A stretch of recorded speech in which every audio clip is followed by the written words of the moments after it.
Rav Tov, ce soir, nous allons étudier Hilchot Aniyot Perek Gimel, les différentes lois par rapport aux jeunes.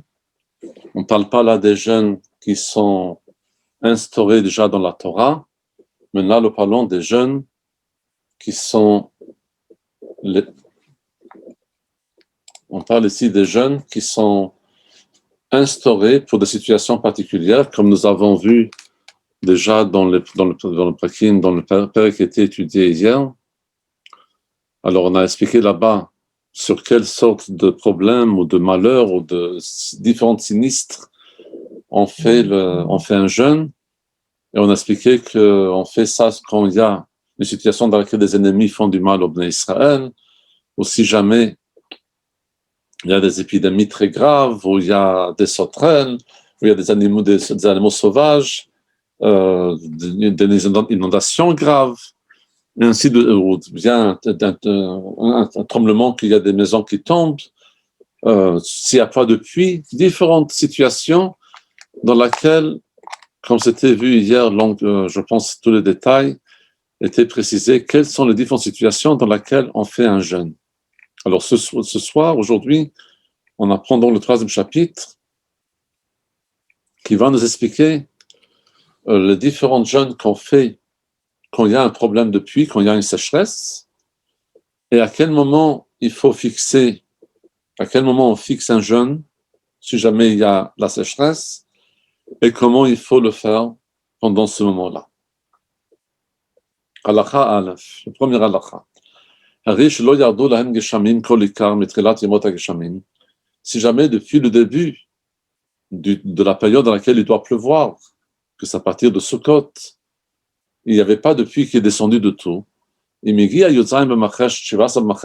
on est arrivé vers le 17 Macheshvan, que 17 Macheshvan, c'est considéré déjà comme la période de pluie qui est passée, mais la pluie ne sont pas encore descendues. Alors là, les Talmid Rachamim, ceux qui sont des sages, ceux qui sont des gens qui étudient, qui sont dans un niveau particulier, c'est eux qui vont commencer à jeûner ce qu'on appelle un jeûne Bahab. Bet, Hey, Bet. Bet, c'est le 2, c'est un lundi. Hey, c'est le 5, c'est un jeudi. Et le Bet. Donc, ils vont jeûner après le 17 Cheshvan. Ils vont jeûner un lundi, un jeudi, et puis un lundi à nouveau. Tous les Talmidim, même, peuvent également se rarouiller. Ça veut dire qu'il y a des fois des situations dans lesquelles la Torah nous dit que pas chacun doit dire « je suis un Talmid Chacham ». Pour être un Talmid Chacham, il faut d'un certain niveau. Par contre, là, pour le jeûne, dit la Gemara qu'une personne ne doit pas dire « ah, moi, je ne suis pas parmi ceux qui doivent jeûner ». Non, tu peux jeûner. Il y avait une fois l'Admor Hazaken qui a voyagé avec un de ses Talmidim, et son Talmid a mangé un certain gâteau que l'Admor Hazaken écrit dans le Shulchan Aruch que celui-là qui est un Bal Nefesh, il y a une place pour être machmir et ne pas manger le gâteau comme ça. Alors l'Admor Hazaken lui dit « comment tu manges ce gâteau ?» Alors il dit « c'est écrit que c'est que pour le Bal Nefesh. Moi, je ne suis pas un Bal Nefesh. » l'Admor Hazaken l'a dit « si je suis pas un Bal Nefesh, je ne t'aurais pas pris avec moi. » Mais de toute manière, dans ces choses-là, chacun peut se comporter comme un Bal Nefesh. C'est trop facile de dire, voilà, je ne suis pas un Bal Nefesh et puis, voilà, je ne vais pas le faire. Alors il dit, alors donc, le 17 Cheshvan est arrivé, et puis il n'y avait pas de pluie, alors là, les Talmid Rachamim, ils ont jeûné. Rosh Chodesh Kislev velo yardu geshamim. Rosh Chodesh Kislev est arrivé, et la pluie n'est pas encore descendue. Alors là, Bedin Gozrim, alors là, le Bedin va ordonner Shalosh Taniyot Shel Tzibur. Là, le Bedin va déjà dire que ce ne sera pas que le Talmid Rachamim qui jeûne, mais ce sera également le Tzibur, toute la communauté qui va jeûner, 3 jeûnes, Sheini, Chamishi, Vesheini, encore une fois, le premier lundi, jeudi et lundi, après Rosh Chodesh Kislev. Umutarim, même lechol v'lishtot, balayla. On a droit de manger, de boire la nuit. C'est un jeûne qui n'est pas comme le 9 Av ou comme Yom Kippour. C'est un jeûne qui est uniquement la journée, depuis l'aube jusqu'à la tombée de la nuit. Mais ve'an shemishmar ein mitanim imahem. Les gens qui sortent, les Kohanim qui font le service au Beth Amikdash, pendant 7 semaines, eux ne vont pas jeûner.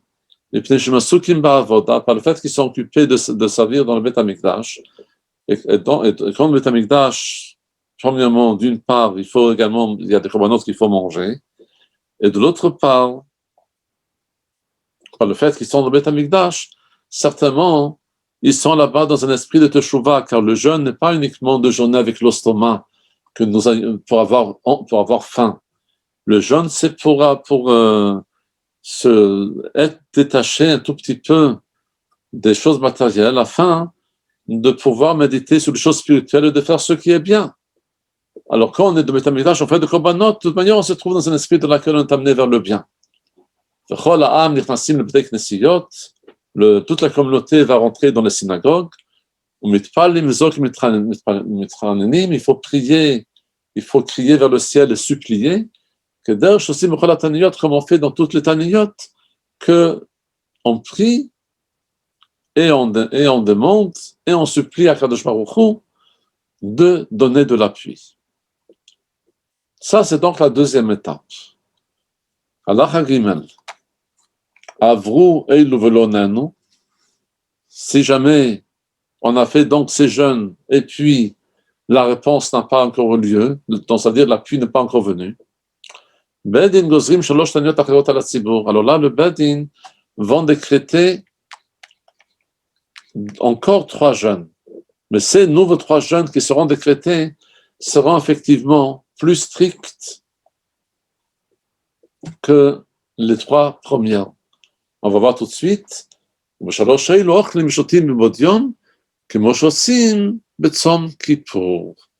Comme à Yom Kippour, on commence à jeûner depuis la veille.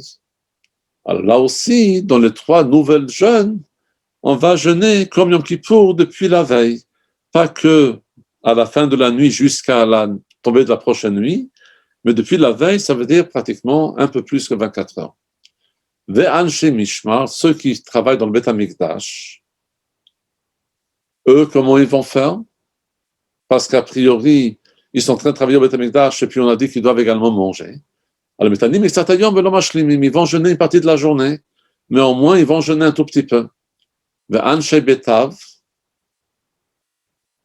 ve'hem oskim bavoda boto hayom. Mishmar, c'est les gens de la semaine. Anshe betav, c'est ceux qui vont servir ce jour-là.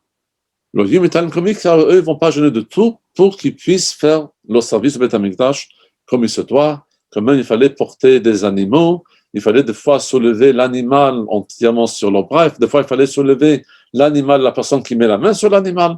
Donc il fallait qu'il soit totalement fort. Donc il dit encore un règle. Chaque jeûne que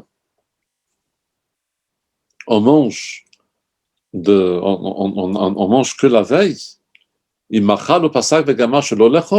Si jamais il a mangé puis il a décidé de ne plus manger, il ne peut pas manger à nouveau. C'est-à-dire, si on va dire la tombée de la nuit, si jamais il fallait jeûner hier, ou il fallait jeûner aujourd'hui, et alors il fallait jeûner depuis hier soir. Alors hier soir, la tombée de la nuit, elle a eu lieu vers 18h et quelques minutes. Ça dépend de chaque endroit où on se trouve. Et la personne, elle a décidé à 17h, je vais commencer le jeûne. Et après, il a dit, j'ai encore 1 heure, je veux manger encore quelque chose. Alors on le dit, par le fait que tu as arrêté de manger, alors tu as déjà reçu le ta'anit, alors tu ne peux pas maintenant manger encore une fois. Alors le sens de cette halakha, c'est un sujet qui est très intéressant, mais juste pour nous dire que par le fait qu'on peut, comme Yom Kippour, on peut commencer plus tôt, et Shabbat d'ailleurs aussi, Donc là aussi, on peut commencer le jeûne plus tôt, et c'est comme si on a commencé. Alors, quelle est la solution? C'est pour ça que le Shulchan Aruch nous donne la solution qui est très simple, que quand une personne y mange beaucoup plus tôt avant le début du jeûne, à n'importe quel moment, et qu'il décide de terminer son repas, qu'en général, terminer le repas veut dire qu'il fait Birkat Hamazon, ou qu'il fait Bracha Achrona, il doit penser à ce moment-là qu'il commence à faire Bracha Achrona ou Birkat Hamazon, de dire, je fais Birkat Hamazon, mais j'ai décidé de ne pas recommencer le jeûne, je vais le recommencer plus tard. C'est très important, surtout cette halakha aussi, pour la veille de Tisha B'Av, et surtout pour la veille de Yom Kippour, qu'on mange, et puis on est pressé d'aller dans la synagogue, et on veut boire encore quelque chose. Alors c'est très important que d'avant de faire le Birkat Hamazon, que la personne il se dit, je fais Birkat Hamazon, mais j'ai encore l'intention de manger et de boire après le Birkat Hamazon. J'ai encore l'intention de manger et de boire jusqu'à la vraie tombée de la nuit, jusqu'à le vrai début du jeûne. Après, s'il ne veut pas, il n'est pas obligé. Mais au moins, par le fait qu'il dit que j'ai encore l'intention, ça donne la permission qu'il pourra manger ensuite, encore une fois, sans difficulté. Donc ça, on a vu par rapport à la question de ce qui se passe dans le sens dans le sens que la personne, donc quand il doit commencer à jeûner, à partir de quand il n'a plus le droit de manger et de boire. Mais maintenant, on va apprendre encore une halakha que au-delà de la question de manger ou pas manger, il y a encore des choses qui sont obligatoires ou qui sont interdites pendant ce jour-là du jeûne. Halakha Dalet. Dans ces 4 jeûnes, Kolaam Asurim Basiyat Melacha. Bayom, on n'a pas travaillé pendant le jour, ou Metarim Balayla, mais on a le droit de travailler pendant la nuit. C'est-à-dire que le fait qu'on appelle le jour de jeûne, on appelle ça comme Atzeret. Alors, comme un Atzeret veut dire de s'arrêter de travailler, donc on dit que par le fait qu'un tal s'appelle aussi Atzeret, alors ça aussi, on n'a pas de travailler. Mais par le fait que le rassemblement pour faire un Atzeret se fait pendant le jour, donc c'est le jour qu'on n'a pas le droit de travailler, mais la nuit, on a le droit. On n'a pas le droit de se laver le corps avec de l'eau chaude. Mais le visage, les mains, les pieds, on a le droit. C'est juste le corps en entier qu'on n'a pas le droit pendant ce jeûne. Le fichar, pour cela, c'est pour ça qu'il faut fermer les bains. À l'époque, il y avait des bains publics dans lesquels les gens là-bas allaient se laver. Alors, le marsad, il faut le fermer. On n'a pas le droit non plus de se mettre indifférente à l'huile ou une crème, etc. Si c'est pour être propre, on a le droit. Mais si c'est pour le plaisir, alors on n'a pas le droit. Il m'a dit, ça qui dit que si c'est pour la propriété, on a le droit, ou pour enlever un mauvais odeur, mais si c'est pour le plaisir, là, on n'a pas le droit. On n'a pas le droit d'avoir de relations conjugales, et de porter des chaussures si on est en ville, parce qu'en ville, les routes ils sont bonnes, et donc c'est pas dangereux d'aller sans des bonnes chaussures. Mais quand on est dans le chemin, là on a le droit de mettre les chaussures, parce que dans le chemin, il peut y avoir aussi des serpents, il peut y avoir des choses dangereuses, donc on a le droit de porter des vraies chaussures quand on est en route. Et comme on a dit avant, également dans ce jeûne-là, malgré que c'est déjà assez strict avec le non, ne pas travailler, etc., avec tout ça, il faut passer le temps pour prier dans la synagogue et crier, supplier vers Hachem pour que Hachem nous aide et qu'on puisse avoir l'appui et ce qu'on a besoin. Alors,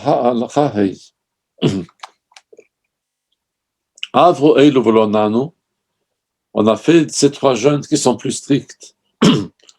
Pardon. Et on n'a pas été répondu. Ça veut dire que la pluie n'est pas encore venue. Là,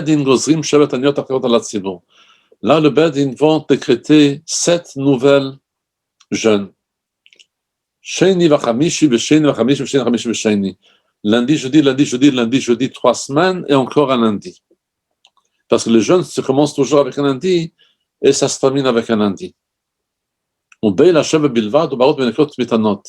C'est uniquement Avant, c'est des jeûnes dans lesquels ceux qui sont des femmes enceintes ou des femmes qui allaitent leurs enfants ne jeûnent pas.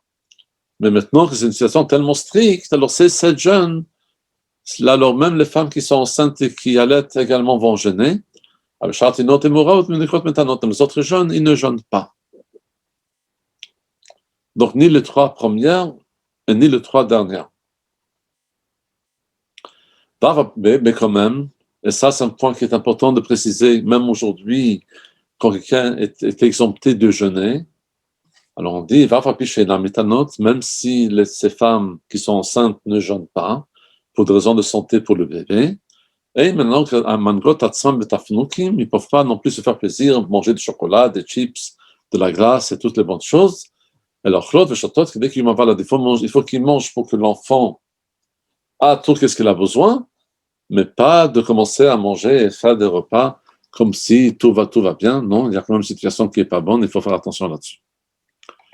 Et dans cette journée également, on a parlé par rapport aux Anshei Mishmar et Anshei Bet Av, les gens qui travaillent pendant la semaine au Bet Amikdash et ceux qui travaillent ce jour-là au Bet Amikdash. Dans ces gens-là, Anshei Mishmar Metanim Ashlemim, les gens de Mishmar, ils vont jeûner entièrement parce que c'est déjà des jeûnes qui sont plus stricts, comme on vient de dire. Anshei Bet Av Metanim Isatayom, les gens qui travaillent ce jour-là spécifique vont jeûner qu'une partie de la journée. Velom Ashlemim, ils ne vont pas compléter le jeûne. Mais tout qu'est-ce qu'on n'a pas le droit dans les 3 de milieu, on n'a pas le droit non plus de les faire dans ces 7 dernières jeûnes. Il y a encore un point qui est très important, que uniquement dans ces jeûnes-là, alors on sonne le chauffard, on et puis on prie dans la ville, dans la place publique. On apporte une personne âgée pour faire de la morale à la communauté, pour qu'ils font teshuva par rapport à ceux qui n'est pas bien, qui sont en train de faire. Et puis on ajoute dans la prière qu'on va voir, ce sera étudié demain dans le Perek Dalet, qu'on va ajouter 6 brachot dans la Mida, dans la prière de Shacharit et de Mincha. Donc c'est pas 18, mais c'est 24 brachot dans la Mida. On ferme les magasins. Alors, ça me rappelle un peu par rapport aux lois maintenant qu'il y a ici en Suisse. Les magasins qui vendent à manger, on ne ferme pas. Parce qu'il faut qu'on puisse acheter à manger et de pouvoir manger après le jeûne. Mais ceux qui n'est pas de la première nécessité, ces magasins sont fermés. Mais ensuite, quand il s'agit dans le dernier jour, le 10e, quand c'est le jour de lundi, pardon, alors là, on ferme, on ouvre un peu la porte le soir, et puis on ouvre les magasins pour qu'on puisse quand même venir acheter ce qu'on a besoin, mais en même temps, on ne laisse pas donc la porte du magasin ouverte largement. Ça veut dire on ouvre, dans ce lundi qu'il y a le jeûne, on ouvre le magasin, mais il faut que ce soit une porte semi-ouverte, mais pas qu'on ouvre toutes les lumières et toutes les portes comme si tout va bien. C'est-à-dire il faut que les gens se rappellent, cette fenêtre, c'est ouvert par urgence parce qu'il faut aller se procurer à manger, mais ce n'est pas que le magasin est vraiment ouvert. Aval, Bachamishi, quand il s'agit le jeudi, qu'il y a le jeûne, Potrim, Chalion, puis Shabbat, là, pas le fait qu'il faut acheter pour Shabbat, alors là, le magasin est ouvert toute la journée, parce que c'est pour le kavod de Shabbat. Si jamais le magasin il a 2 portes, dans 2 côtés différents, il le laisse une ouverte et une fermée pour qu'on voit quand même que ce n'est pas une période normale. Si jamais le magasin est là quelque part comme une sorte d'une présentoir qui se trouve devant le magasin, Alors là, par le fait que de toute manière, il y a ici déjà une présentoir devant la porte qui bloque la rentrée, alors c'est suffisant et donc ne pas obliger non plus de fermer une porte. Alors donc, on a déjà fait tous ces jeûnes-là. On espère qu'on va arriver jamais à cette situation, Chas Shalom, à la Chachet, Avru Eilu Velonanu. Si jamais on a fait déjà même ces 7 jeûnes et l'appui n'est pas encore venu, alors là, Matim et Masao Matan, là, on commence à faire moins des affaires, uniquement ceux qui vraiment n'a pas de choix. Ou Bebinyan Shel Simcha, et puis également de ne pas construire des constructions qui sont synonymes de joie, qui comptent tiyur vekiyur, de faire de la peinture, décorer nos maisons, ou Benetia Shel Simcha, ou bien de planter des choses qui sont pour le plaisir, comme une adas meneoralim, de planter des différentes plantes ou des différentes tentes qui sont uniquement là pour le plaisir, ou Matim Verusim Venesuin, également on fait en sorte de repousser le mariage si jamais il s'agit de quelqu'un qui a déjà fait la mitzvah et qui se marie maintenant pour la 2e fois, par exemple. C'est la part qu'on fait la mitzvah là, bien sûr, on se marie. Mais chacun qui a fait déjà la mitzvah de prière, qui a déjà le minimum un fils et une fille, quand il n'y a pas de l'appui, donc ça devient comme une année de famine. Et pendant une année de famine, on n'a pas droit d'avoir de relations conjugales. On ne se salue pas non plus comme si tout va bien, mais on fait attention. Les Tamid Chachamim ne doivent même pas se saluer parce qu'il faut se sentir comme si on est quelque part un peu repoussé par Hachem Chas Shalom. Si quelqu'un qui est ignorant leur donne leur salut, leur dit bonjour, alors on le répond, on va dire faiblement. Il faut le répondre pour qu'il ne soit pas vexé, il faut le répondre pour qu'il ne devienne pas un ennemi, mais évidemment, on ne lance pas de discussion comme si voilà, la vie est belle et tout va très bien. Tamidei Chachamim, ensuite, donc, on a fait ces jeûnes et maintenant on ne fait pas de jeûnes en plus. Donc on a fait les trois, ensuite on a fait les 7. On ne fait pas de jeûnes en plus. Uniquement on diminue, comme on a dit, les affaires non nécessaires et puis tout ce qui est là pour plaisir. Ça, c'est pour tout le monde.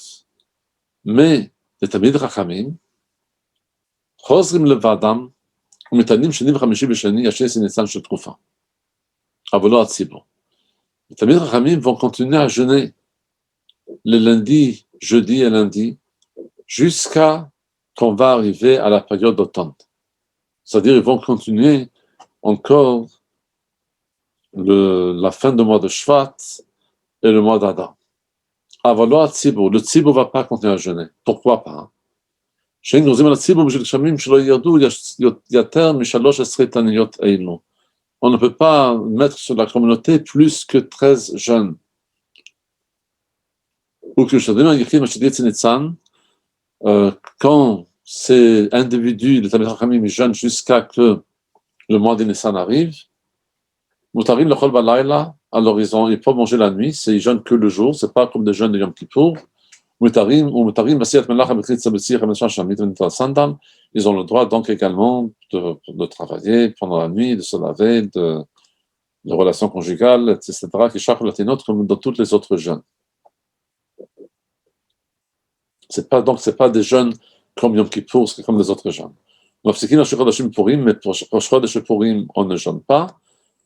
Yatsan Nissan Shel Trufa, quand le mois de Nissan est parti et qu'on est arrivé 30 jours après la période de Nissan, et on ne jeûne pas. Pourquoi? Parce qu'à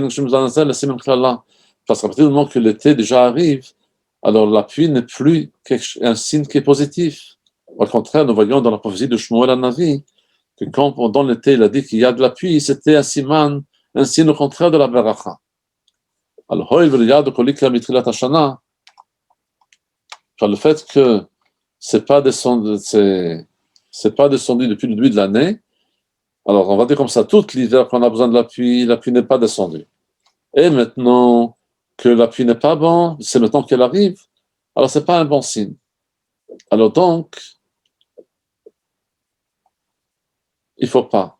Il y a à noter que si jamais il a plu pendant l'hiver, il peut pleuvoir aussi en été. Mais quand on dit que c'est un siman qui est pas bon, c'est quand pendant tout l'hiver il pleut pas, il pleut qu'en été, ça veut dire que même le peu qui va passer en été, peut-être va être abîmé. Halakha Yudanov. Ahmed Varmamurim, tous ces règles vers Israël, ce qui est comparable.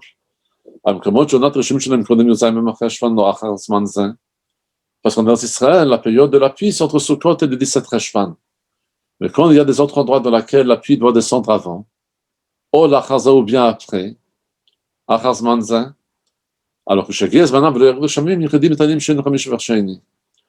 dans ce cas-là, c'est par rapport à la situation géographique de l'endroit, par rapport à quel moment la pluie doit descendre essentiellement. Quand ça arrive le temps que la pluie n'est pas descendue, alors là, on va jeûner. Les Tamir Hachamim donc vont jeûner, les individus vont jeûner un lundi, un jeudi et un lundi. On ne va pas jeûner ni Rosh Chodesh ni Chanukah ni Purim. Après, on attend 7 jours. Si malgré ces jeûnes-là, des individus, la pluie n'est pas toujours descendue, là, on va jeûner les 13 taniot. Donc, la date de 17 Reshvan et la date pour Eretz Israël et les pays qui ont le même système météorologique. Mais par contre, les autres endroits, il faut toujours aider dans chaque endroit par rapport à savoir quelle est la période de la pluie, et par rapport à ça, si la période de la pluie s'est terminée et que la pluie n'est pas descendue, là, les individus vont jeûner pendant 3 fois, lundi, jeudi et lundi. Et si après, toujours, il ne peut pas, là, on va décréter ensuite les autres jeûnes. Halakha, prochaine halakha. Yutbet, d'après une autre version, c'est Yudanef. Kol tanit, shegozrim atzibur b'chutz laaretz. Chaque jeûne qu'on décrète dans la diaspora, l'histoire d'Israël, ochlim ben balayla b'nimshat haniyot. On mange la nuit, et c'est comme les autres jeûnes qui sont que pendant le jour. Shen gozrim al atzibur tanit k'mot Yom Kippour, et le vers Israël bilvad. Ce qu'on a, qu'on peut décréter un jeûne comme Yom Kippour, qu'on mange, arrête de manger depuis la veille, et qu'on interdit les chaussures, etc., ou le glad amatar est pour la pluie, pas pour autre chose. Dans ces jeûnes-là qui sont les 3 premières et les 7 dernières. Par contre, si on décrète des jeûnes à l'extérieur d'Israël, alors là, on ne fait pas ça dans ce sens-là, et puis ça ne sera pas comme un jour du Yom Kippour, ce sera uniquement un jeûne pendant la journée, à partir de l'aube jusqu'à la tombée de la nuit. Voilà brièvement ce chapitre.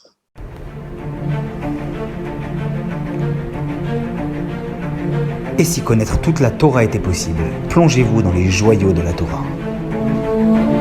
Étude du Rambam, le Maïmonide, cours de qualité par des rabbins francophones aux 4 coins du globe. Un chapitre chaque jour, à raison de 20 minutes, pour finir en moins de 3 ans l'apprentissage de la Torah. Relevez le challenge, tous les soirs en direct à 20h30 ou 21h30 heure israélienne. Nos cours sont accessibles à tout moment, YouTube, Facebook et sur notre site torah24.com.